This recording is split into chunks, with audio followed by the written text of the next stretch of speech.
আসসালামু আলাইকুম, স্বাগত টপ নিউজে। শরীয়তপুরে প্রতিবেশীর বাড়িতে কুকুরছানা যাওয়াকে কেন্দ্র করে হামলা, ভাঙচুর ও লুটপাটের ঘটনা ঘটেছে। এই ঘটনায় থানায় লিখিত অভিযোগ করেছে কুকুরছানার মালিক। স্থানীয় ভুক্তভোগী ও পুলিশ সূত্রে জানা যায়, শরীয়তপুর পৌরসভার নিরালা আবাসিক এলাকার বাসিন্দা জাহানারা বেগম একটি কুকুরছানা লালন পালন করে আসছেন। ছানাটিকে ফিডারের মাধ্যমে গরুর দুধ খাইয়ে বাঁচিয়ে রেখেছেন। শনিবার জাহানারা বেগম বাসার বাইরে বের হলে কুকুরছানাটি সবার অগোচরে প্রতিবেশী বিল্লাল খানের বাসায় চলে যায়। এরপর বিল্লাল খান ছানাটিকে মারধর করে বেঁধে রাখেন বলে অভিযোগ জাহানারা বেগমের পরিবারের। বিষয়টি জানতে পেরে ওই বাসা থেকে কুকুরছানাটিকে ছাড়িয়ে নিতে যান বাপ্পি। বিষয়টি নিয়ে বাড়ির মালিক বিল্লাল খানের সঙ্গে বাগবিতণ্ডায় জড়ান তারা। পরে দুপক্ষের মধ্যে হাতাহাতি ও মারামারির ঘটনা ঘটে।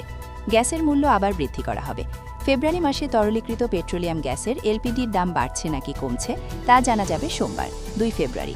এদিন 1 মাসের জন্য এলপিজির নতুন দাম ঘোষণা করা হবে। রবিবার 1 ফেব্রুয়ারি বাংলাদেশ এনার্জি রেগুলেটরি কমিশনে বিইআরসি এর এক বিজ্ঞপ্তিতে এ তথ্য জানানো হয়। টেকনাফ উপজেলার বাহারছড়ায় পুত্রবধূর দাঁড় কোপে শাশুড়ির মর্মান্তিক মৃত্যু হয়েছে।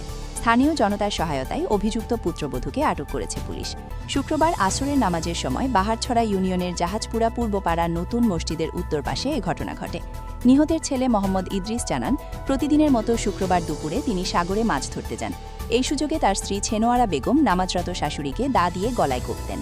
ঘটনার পর ব্যবহৃত দা ঘরের চালের উপর ছুঁড়ে ফেলে পালানোর চেষ্টা করেন তিনি। বিষয়টি স্থানীয়দের সন্দেহ হলে তাকে আটক করা হয়। এক পর্যায়ে ছেনোয়ারা বেগম শাশুড়িকে দা দিয়ে কোপানোর কথা স্বীকার করলে পুলিশে খবর দেওয়া হয়।